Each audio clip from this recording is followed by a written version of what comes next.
Assalamualaikum warahmatullahi wabarakatuh, grade 12. This is a video lesson recording for module 3 of Practical Research 2. So, understanding data and data collection. So, what we wanted to know in this module is the different types of data and some ways that we can collect data. So first, let us talk about research intervention. So intervention pertains to what is going to happen to the subjects of the study. This decision covers who will receive the intervention and to what extent it will be applied to them. So for example, in a study of determining the effects of special tutorial program to learners at risk of failing, or LARF, researcher decides the group of LARF who will receive intervention. In this example, a special tutorial program is the research intervention. So for example, in a certain class, there are a number of students who are at risk of failing already. Mababa na yung mga grades nila siguro. So, the researcher would like to see if this tutorial program would be able to help them. That is what you call now an intervention. Another example, if a medtech researcher would like to check if how fast does a blood coagulate depending on the blood type. So it can have a conceptual framework such as this. So for example, if you have type A, type B, type AB, and type O, and then you have the coagulation speed. Does it really matter? Like different types of blood? No? Gusto niyang malaman if iba-iba yung coagulation speed ng bawat type. But by the use of coagulant, which is something that makes the blood coagulate, so it will be an intervening factor to this conceptual framework. Okay, so that is what we call by intervention. But in any case, looking at your proposals, I don't think any of you has an intervention. So most of you have only two variables, which is the independent and dependent variables. But however, if, for example, in the future you will have intervention, so steps in describing the research intervention process. First, write the background information. Explain the relevance of the intervention, why it is needed. Okay, and describe the differences and similarities between the experimental and control group. State what will happen and what will not both in the experimental and control groups. So for example, if you have type A, type B, type AB, and type O samples of blood for experimental group, and then you have the same specimen, no, for the control group, then specify the differences of both the groups, and what do you think will happen if you are using coagulant in the experimental group versus probably no intervention in the control group, because we have already defined what is a control group.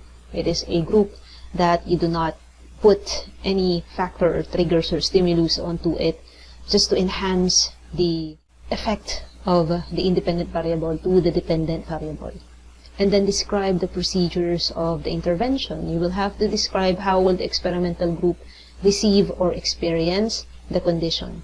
And lastly, explain the basis of procedures. The reason for choosing the intervention and process should be clear and have concrete reasons. Because kung trip-trip lang, no, na lagyan natin siya ng intervention, it does not make sense. That is why sometimes, whenever I saw intervening factors in your conceptual framework, I tell you to remove those, because in that context, in that specific research, it is not needed. Okay? So next, understanding data. We have been talking about data, and just a little bit of a review from your statistics in grade 11. We have already talked about parametric versus statistic. So remember, a parameter in statistics refers to an aspect of a population, okay, as opposed to statistic, which refers to an aspect about a sample. So parametric kung ang data is representing the population. Statistic naman ang tawag natin if it refers to the sample. So for example, the population mean is a parameter, while the sample mean is a statistic. And I hope you can still remember the different symbols pertaining to these things. Like for example, for the population mean, that will be the mu, and the sample mean is the x bar. For the population variance, it is the sigma squared, and for the variance, sample variance, that is s squared. For the population standard deviation, it is sigma, and for sample standard deviation, it is s, or sometimes sd. So a parametric statistical test makes an assumption about the population parameters and the distributions that the data came from. These types of tests include student's t-test and analysis of variance tests, which assume data is from a normal distribution. Depende sa type ng data, and also actually it will really depend on your objective and research design kung anong klaseng test ang gagamitin mo. But normally, if it is normal distribution, you can use student's t-test or ANOVA tests. Just a little bit of review again for normal distribution. Kung maalala nyo pa noong statistics natin ng grade 11 kayo, a normal distribution, sometimes called the bell curve, and was actually formulated by Johann Carl Friedrich Gauss. It is a distribution that occurs naturally in many situations. Like for example, the bell curve is seen in tests like SAT and GRE. Even in your NAT, sometimes, no? Normally distributed din ang scores. So, just a little bit of refresher. This is how a bell curve or the normal distribution looks like. So the data tends to be around the central value. That is why, as you can see, yung umbok ng ating graph is concentrated on the middle. So the curve is symmetrical about its center. That is why last time, when we were solving for the areas under the normal curve, if you can still remember, even if the z value given is negative, we can just compute for the positive counterpart, and we can still get the area under the normal curve of a negative z value because it's the same, because it's symmetric. So the mean, the median, and the mode are equal and coincide at the center. So that is a normal distribution.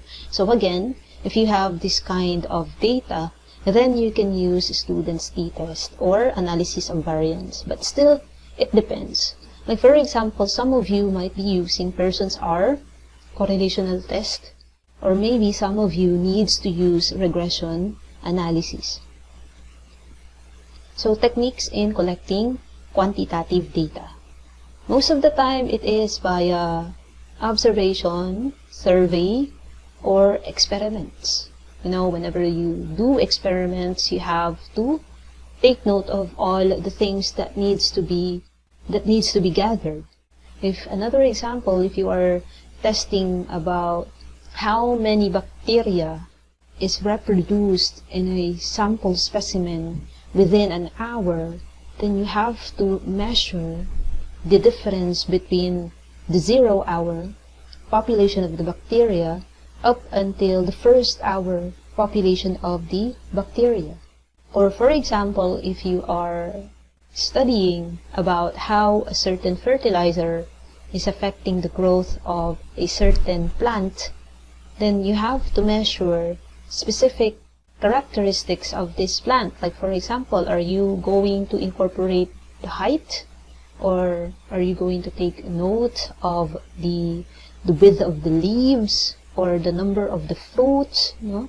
So you have to measure all of these things. So in surveys, you can use Likert scales and other scales that are used for surveys. And for observation, whatever it is that needs to be collected or measured is probably going to be taken note of during an observation. For example, whenever a doctor goes to his or her patient, then he takes note of a lot of things. Temperature, symptoms, the level of sugar perhaps, or maybe the results from a blood test, all of these things. Okay, so it depends. But those are techniques in collecting quantitative data. So we have 3 phases in data collection. Bago kayo because most of you are using questionnaires. So before, we have 3 phases, the before, during, and after. So before, bago kayo mag-conduct ng inyong study, you have to prepare the research instrument. If you are using a standardized test or questionnaire, then prepare that one. How are you going to give it to your respondents? If it's online, then prepare it in a Google form. Kung hindi naman online, then print it. Depende. Next is identify the authorities that will be involved and need to ask permission. So you have to ask permission to certain people that needs to be informed that you will conduct a study. If your respondents are the students in Wisdom Islamic School, then you have to inform the school head and the head supervisor. Next is determine the sample size and corresponding respondents per group if applicable. Although most of you will have very specific sample sizes now due to purposive sampling, like for example, meron sa inyo grade 8 lahat ang respondents, meron naman level 4 Quran students, boys, very specific, at meron din sa inyo grade 10 students who are specifically playing Mobile Legends Bang Bang. So that is good. Okay? Next, ask consent form if respondents are 18 years old and above, or parents' consent if minor. That is why in your questionnaires, I am asking you to put in a disclaimer. Before the question, sa pinakataas, lagyan nyo ng disclaimer, at least informed ang respondents ninyo that you are going to protect their identity, you are going to protect the data that will be taken from them, and for formality na rin, kailangan talaga ang informed consent. And last but not the least is pilot test the research instrument if needed. But for you, perhaps this is not needed. Pero, merong mga study na sobrang laki at sobrang the range, the scope is very huge. That's why kailangan ng pilot testing. Take for example, the face-to-face classes that is being studied currently, not just by DepEd, but other agencies in the national government right now. Pilot testing nga, na pili lang. So, nag-random sampling sila, as you can see. Kaya, kukonti lang na mga schools ang napili para magkaroon ng limited face-to-face classes. Now, those are called pilot testing. If, for example, the data coming from these pilot tests will help them decide whether next school year, pwede na tayo mag-face-to-face. Also, if we really are going to pursue face-to-face classes next year, then what are the protocols that needed to be in place? So, all of these things, that is also a study, a research study. Now, the second phase is during the conduct of the study. So, you have to give clear instructions to the respondents. This is going to be a little bit difficult for you. Kasi, unlike before, during face-to-face, kaharap mo yung mga students. You can easily give, kaisa ka lang magbigay ng instructions, sa mga estudyante. And then, kung meron lang tanong ang isang tao or dalawa, tatlo, then you can go to them easily, agad-agad, and answer their questions. But currently, since everything is online, and you also will probably be sending your questionnaires online, it will be really hard for you to give out clear instructions. So, make sure that it is in a very clear written instructions in your Google Forms. And also put in a lot of your contact details para kung may hindi sila naintindihan, they can communicate with you as soon as possible. Okay? Next, administer the research instrument or implement the research intervention if applicable. But again, most of you will just administer the research instrument and then collect or gather or take note of the responses. But most of you will be collecting the questionnaire. Now, this is the another difficult part, because sometimes, make sure that your Google form, every question or item in the questionnaire should be required. Mahirap magkaroon ng missing data. And then, pag na-submit na ng tao yan, ng respondent yan, lalo na yung mga estudyante, ayaw na nila yung sige balik-balik, Gusto nila isahan lang para wala agad yung sakit ng ulo. Okay, so, be sure, Be very sure that each item is required para hindi sila maka-move on kung wala silang answer sa isang item. Okay? And also, mahirap din ito guys in a sense that sometimes, yun na nga, mahirap sila i-contact, especially yung mga yung mga hindi online student, yung mga modular. So, how are you going to give them the questionnaire? Kailangan pinagplanuhan nyo na yan, At kung hindi pa ninyo napagplanuhan, then pagplanuhan nyo na. Okay, and then the after phase, you should summarize the data gathered in a tabular form. Ito yung sinasabi ko na collate the data. Arrange it. Get it ready for statistical treatment. Hindi yung last time, for the past few years, each student would just give me the data as if ako ang magkukulate niyan. Halimbawa, sa isang questionnaire, you have 10 questions and then Likert scale ang gamit mo, 1 to 5. Ako pa ba ang magbibilang kung ilan ang nagsagot ng 1, ilan ang nagsagot ng 3, or ng 5? No, of course, it's your job. It's your task. Ang gagawin ko lang is tulungan lang kayo for statistical treatment. Okay? So, you have to summarize the data gathered. At ayusin natin mag-arrange, guys, ha? Kung hindi natin alam kung paano mag-arrange, try to watch YouTube videos and tutorials about this. But, inshallah, we will also have a specific coaching for that one. And then, lastly, analyze the summarized data corresponding to the research questions. But it depends, okay? Because if you are using statistical treatment, then you will have to wait for the results coming from the statistical treatment, and then that's the time that you can summarize and interpret the data, the results. So next is planning data analysis. Data analysis is a process in which gathered information are summarized in such a manner that it will yield answers to the research questions. That is why actually unahan pa lang, ginasabi na natin na kailangan hanay ang lahat. Kasi later on, mahirap na meron ka ng data, meron ka ng statistical analyzed na data.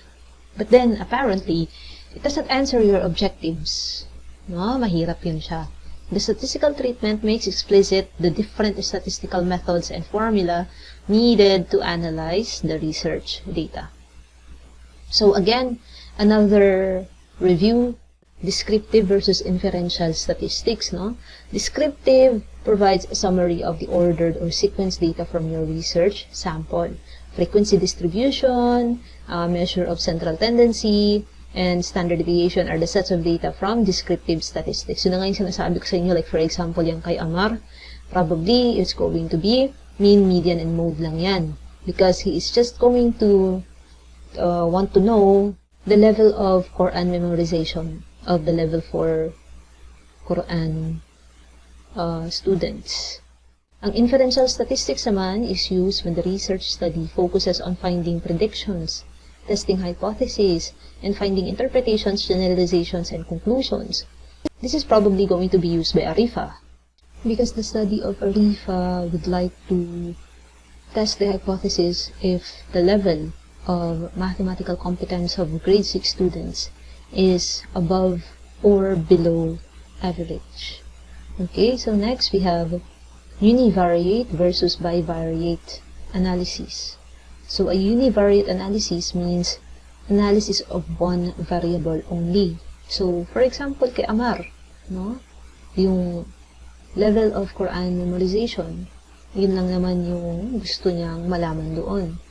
But analysis of two variables, such as independent and dependent variables, refers to bivariate analysis, while the multivariate analysis involves analysis of multiple relations between multiple variables. Most of you are going to have bivariate analysis kasi meron kayong independent and dependent variables. Wala sa inyo ang merong multivariate analysis because again, we have disregarded the intervening variables or any moderating variables just to make things simple for you, inshallah. And then we have types of data. We have numerical and categorical. So, numerical, this is what we call the quantitative data, and it has two types, discrete at saka continuous. So, ang discrete, some things that can be counted. Ang continuous naman, you can't specifically count them, so you measure them. For example, amount of sugar in a coffee. Siyempre, hindi mo mabilang yung granule ng sugar, di ba? So, you will measure them. Ang categorical naman ay data na nagre-represent na isang characteristic. For example, passed or failed students. Or maybe with honors, with high honors, or with highest honors sa mga students. Those are categorical data. A variable has one of 4 different levels of measurement. We have nominal, ordinal, interval, or ratio. Nominal scale, also called the categorical variable scale, this is used for labeling. So for example, if you are studying about the stress levels of senior high school students, but then you want to categorize them by gender. So you will say F for female or M for male. So that is a nominal scale. Next is ordinal scale. It is a variable measurement scale used to simply depict the order of variables and not the difference between each of the variables. So meron na siyang order. Para din siyang nominal scale, pero meron na siyang order. Meron na siyang list or arrangement. Okay? So for example, sa grade 12 students, sa subject na Introduction to Philosophy, sa exam ninyo, pwede kayong i-rank by your scores. So, when you are going to be arranged by scores, now your score becomes an ordinal scale. Okay? Next is interval scale. It is defined as a numerical scale where the order of the variables is known as well as the difference between these variables. Ang interval scale, guys, ang data dito ay categorized, ranked, and evenly spaced. So, for example, temperature. So, meron tayong interval. Like, let's say, when the temperature is around 36 to 37.1, that is considered normal or average. Pero pag lumampas na ng 37.2 hanggang 40, naku, convulsion na yun, di ba? That is like high fever. So, yun ang ibig sabihin ng interval scale. Although, in interval scale, ang 0 is just a mere representation. It is not exactly 0. Like, for example, when you say 0 degrees, hindi ibig sabihin na walang temperature. Di ba? Especially 0 degree centigrade or Celsius. It doesn't mean walang temperature, di ba? It just means it's 0 degree, meaning it means freezing point. Di ba? Meron pang negative na temperature. Tamaan? So, interval scale, wala siyang true value of 0. Okay? Ang ratio scale, this is a measurement scale that not only produces the order of variables but also makes the difference between variables known along with information on the value of true 0. So, for example, in the Kelvin temperature scale, there are no negative degrees of temperature. So, 0 means an absolute lack of thermal energy. Okay? Aside from that, height. Pag sinabing 0, no, for example, centimeters, or 0 meters, wala talaga. Diba? Ibig sabihin, walang height. Okay? Or for example, let's say 0 age. 0-year-old. Walang age. Diba? Yun ang ibig sabihin ng ratio scale, na meron siyang true zero. And ratio scale is actually the highest level of measurement. So some points to consider. If your scale is either interval or ratio, then your type of test would be parametric. If your scale is only ordinal or nominal, then non-parametric yan siya. So you'll probably just measure the central tendency and that will be enough. If your sample size is 30 or more per group, then it will be parametric test. But if it is fewer than 30, then it is okay for non-parametric test. If you have a normal distribution, it is parametric, but if it deviates from normal distribution, then it is non-parametric test. These are some tests that you can use for your research studies.